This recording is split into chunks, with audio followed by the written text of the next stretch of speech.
할렐루야.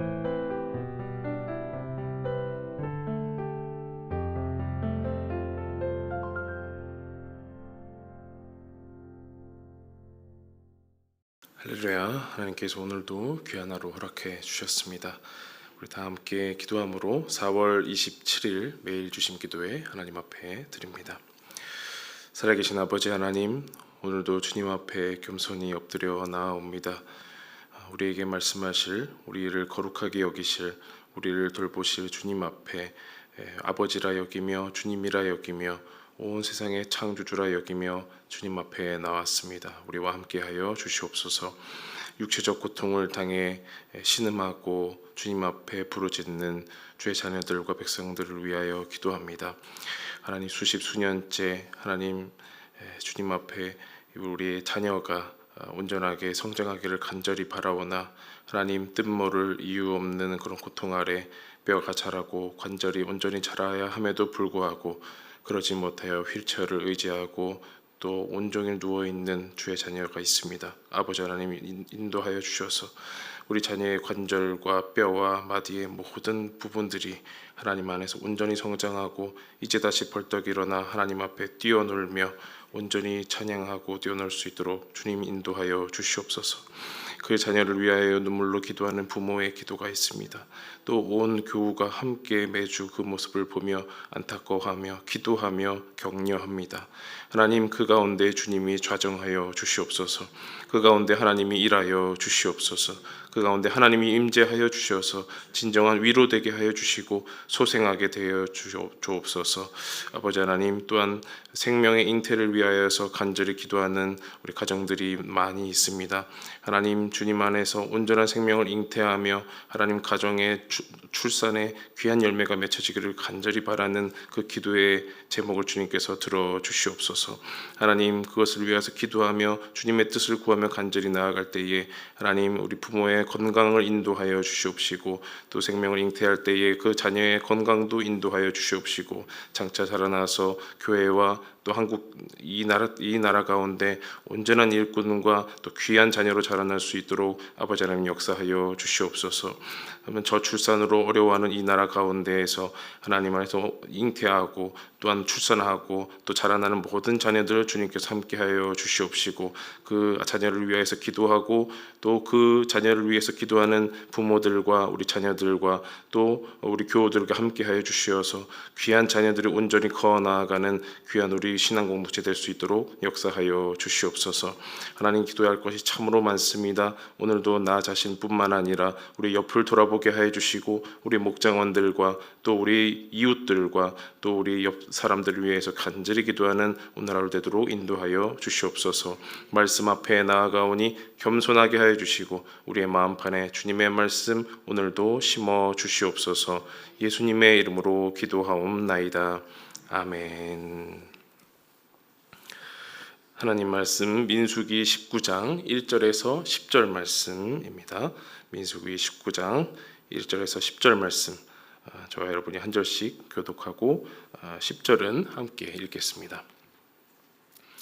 여호와께서 모세와 아론에게 말씀하여 이르시되 여호와께서 명령하시는 법의 율례를 이제 이르노니 이스라엘 자손에게 일러서 온전하여 흠이 없고 아직 멍에 매지 아니한 붉은 암송아지를 내게로 끌어오게 하고 너는 그것을 제사장 엘르아살에게 줄 것이요 그는 그것을 진영 밖으로 끌어내어서 자기 목전에서 잡게 할 것이며 제사장 엘르아살은 손가락에 그 피를 찍고 그 피를 회막 앞을 향하여 7번 뿌리고 그 암소를 자기 목전에서 불사르게 하되 그 가죽과 고기와 피와 똥을 불사르게 하고 동시에 제사장은 백향목과 우술초와 홍색실을 가져다가 암송아지를 사르는 불 가운데에 던질 것이며 제사장은 자기의 옷을 빨고 물로 몸을 씻은 후에 진영에 들어갈 것이라. 그는 저녁까지 부정하리라. 송아지를 불사른 자도 자기의 옷을 물로 빨고 물로 그 몸을 씻을 것이라. 그도 저녁까지 부정하리라. 이에 정결한 자가 암송아지의 죄를 거두어 진영 밖 정한 곳에 둘지니 이것은 이스라엘 자손 회중을 위하여 간직하였다가 부정을 씻는 물을 위해 간직할지니 그것은 속죄의 제니라. 암송아지의 죄를 거둔 자도 자기의 옷을 빨 것이며 저녁까지 부정하리라. 이는 이스라엘 자손과 그 중에 거류하는 외인에게 영원한 율례니라. 아멘. 민수기 말씀에는 이야기 형식과 또 이 법조문의 형식이 교차되면서 이렇게 일정한 어떤 규칙 없이 이렇게 교차되면서 우리가 읽기에 지치게 하는 요소들이 있다라고 월요일에 말씀을 드렸습니다. 이야기만 쭉 진행이 되면은 술술 흥미롭게 읽힐 텐데 마치 이제 레위기나 출애굽기의 일부분처럼 법조문이 이렇게 나오게 되면은 흥미가 좀 떨어지게 되기도 하고 이것이 나랑 무슨 관계가 있나라는 그런 생각도 들 것입니다.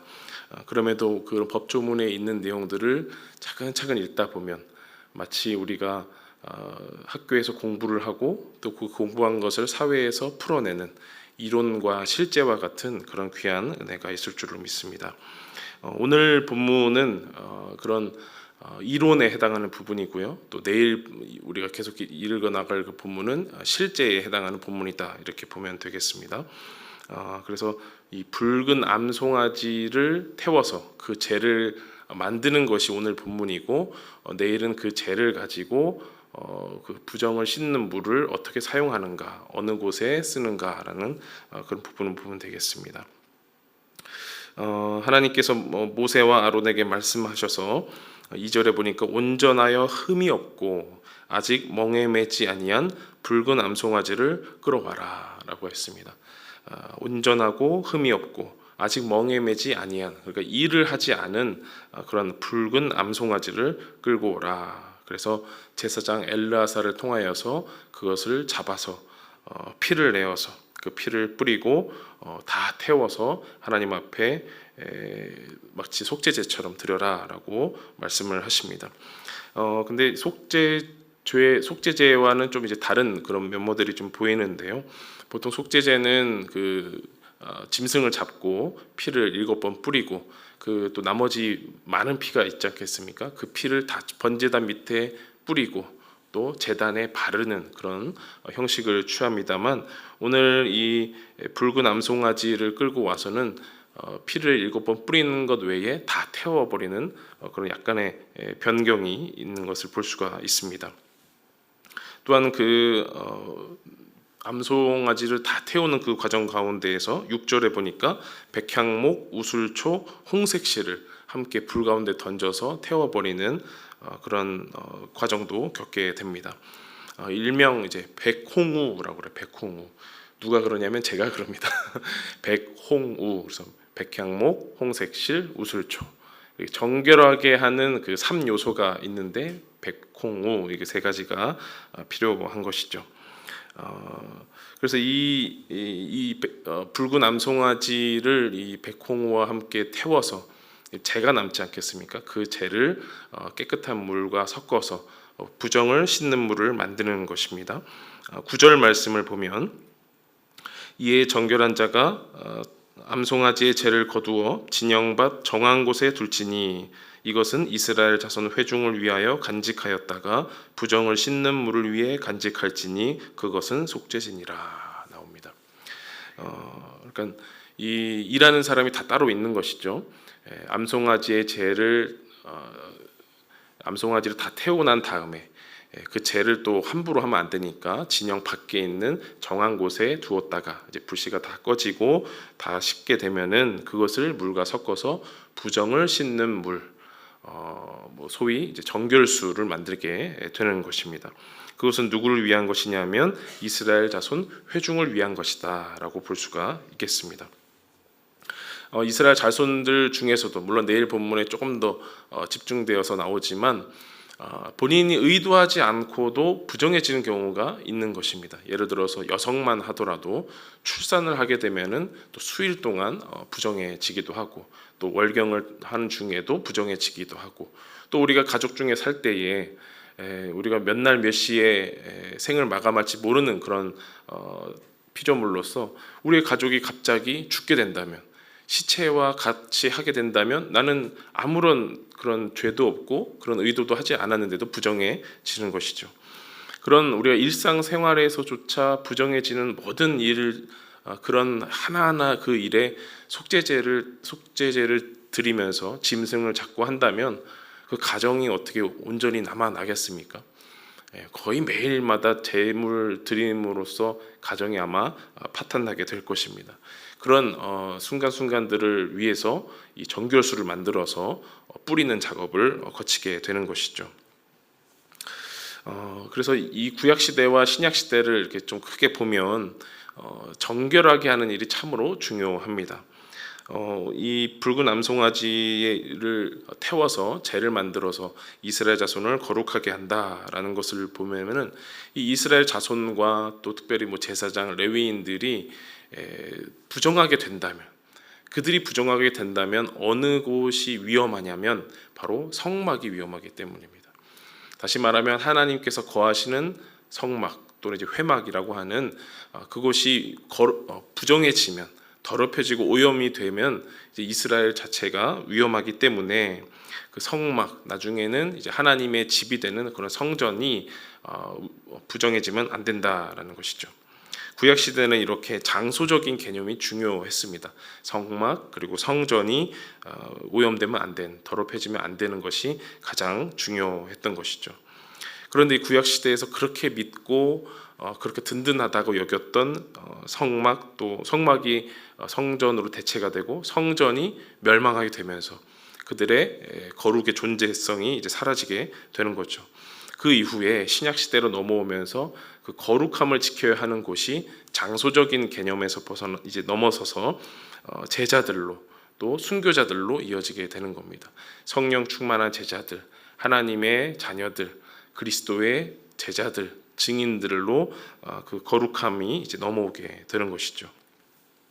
그래서 구약 시대에는 이 붉은 암송아지를 태우고 또 피를 함께 태우고 백홍우를 함께 태우면서 거룩해지는 과정을 겪었다면, 신약 시대에 넘어오면서는 예수 그리스도의 보혈로 말미암아 거룩한 백성들, 거룩한 자녀들이 된 것이다. 그래서 그 거룩함을 얻은 그 백성들이 거룩하신 하나님께 비로소 나아갈 수 있게 되었다라는 것이 이 성경의 흐름이라고 보면 되겠습니다.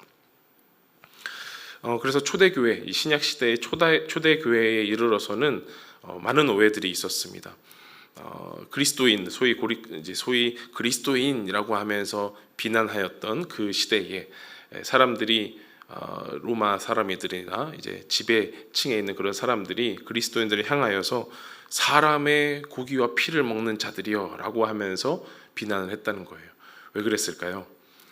그들이 모여서 성찬을 나눴기 때문에, 성찬을 나누면서 이것은 주님의 몸입니다, 이것은 주님의 피입니다 라고 하면서 먹고 마셨기 때문에 그것을 보고 비난하거나 잘 모르는 외인들은 사람을 먹고 마신다 라고 하면서 비난하기도 했다라는 거죠. 어쨌든 그런 오해들도 있었지만, 또 그걸로 인해서 또 어려움도 있었지만, 결국 그 모든 과정은 거룩하신 하나님께 나아가는 그런 귀한 과정이었다라는 것입니다. 이렇게 하나님께 나아가는, 거룩하신 하나님께 나아가는, 또 생명을 위해 나아가는, 거룩을 위해서 나아가는 모든 과정 속에는 희생이 뒤따르는 것을 볼 수가 있습니다. 암송아지 하나의 희생으로부터 또 예수 그리스도의 희생에 이르기까지 피가 흐르고 희생이 반드시 뒤따른다는 것을 알 수가 있습니다. 이것은 구약 시대뿐만 아니라 신약 시대, 그리고 우리 지금 현대를 살아가는 우리에게도 마찬가지인 것이죠. 차라리 암송아지를 태워서 끝낼 수만 있다면 우리의 정결은 얼마나 쉽겠습니까? 그러나 우리는 수없이 암송아지를 죽여도 모자를 그런 부정 속에 처해 있고, 또 예수님을 또다시 십자가에 매달리고 또 예수님을 또 한번 사지로 내모는 그런 부정된 삶을 늘 살고 있는 것입니다. 그러함에도 우리가 예수 그리스도의 보혈로 말미암아 우리가 온전한 생명을 누릴 수 있다는 것이 참으로 우리 신앙인에게는 기쁨과 감사의 제목이 아니라고 할 수 없습니다. 레위기 17장 11절의 말씀을 보면 육체의 생명은 피에 있음이라. 내가 이 피를 너희에게 주어 제단에 뿌려 너희의 생명을 위하여 속죄하게 하였나니 생명이 피에 있으므로 피가 죄를 속하느니라. 생명이 피에 있으므로 피가 죄를 속하느니라 라고 말씀하십니다. 사랑하는 여러분, 우리가 이 거룩한 장소의 개념에서 이제 거룩한 사람, 거룩한 백성의 개념으로 옮겨왔다고 말씀드렸습니다. 하지만 그것은 거저 일어나지 않죠. 이제는 암송아지가 아닌 정말 생명을 위한 그런 피와 희생의 과정이 필요한 것입니다. 예수 그리스도의 보혈로 말미암아 우리가 먼저 거룩하게 되고 우리가 먼저 그 거룩한 생명을 취했다면 이제 우리의 희생도 필요할 것입니다. 우리의 가정을, 또 우리의 가족들, 또 우리의 자녀들, 또 나와 만나는 모든 이웃들을 거룩하게 하고 그들의 생명을 위하는 삶을 살아야 한다면 이제는 암송아지를 태울 것이 아니라 이제 내 자신을 태워야 된다라는 말씀을 드리고 싶습니다. 내 자신이 주님 앞에서 온전히 제물이 되어야 할 것입니다. 내 자신이 주님 앞에서 향기로운 제물이 되고 또 백향목, 우술초, 또 홍색실이 되어서 온전하게 불사름을 받고 그 생명을 살리고 거룩함을 유지하는 그런 도구로 쓰여야 할 것입니다. 이러한 제도는 우리 10절에도 나왔지만 이스라엘 자손뿐만 아니라 그들과 거류하는 외인들, 나그네들에게도 동일하게 적용이 됩니다. 그러니 하나님께 나아가는 것은 그 누구도 제한받을 수 없습니다. 근데 나 때문에 제한이 받으면 안 되겠죠. 그래서 오늘도 여러분 기도할 때 그리고 기도 이후의 삶에서 부탁드리는 것은 하나님, 내가 그 암송아지가 되면 좋겠습니다.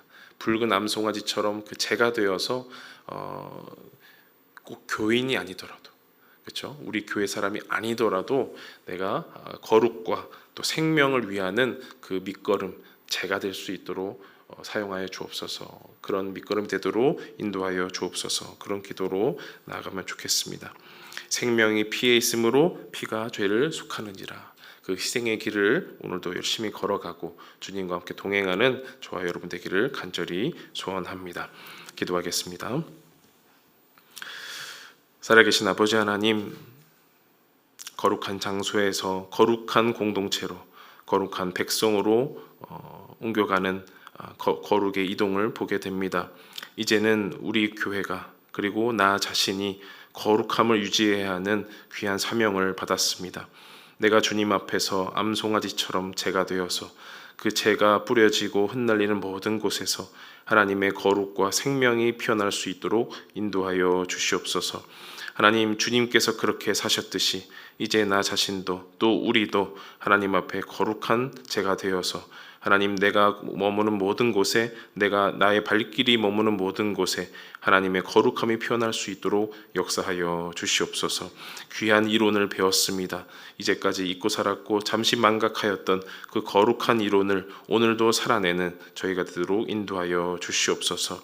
주님의 희생을 본받아 우리도 내가 거주하는 모든 곳에서 희생을 일삼는, 희생을 살아가는 저희가 되도록 도와주시옵소서. 예수님의 이름으로 기도하옵나이다. 아멘. 계속해서 기도하시며 나아가겠습니다.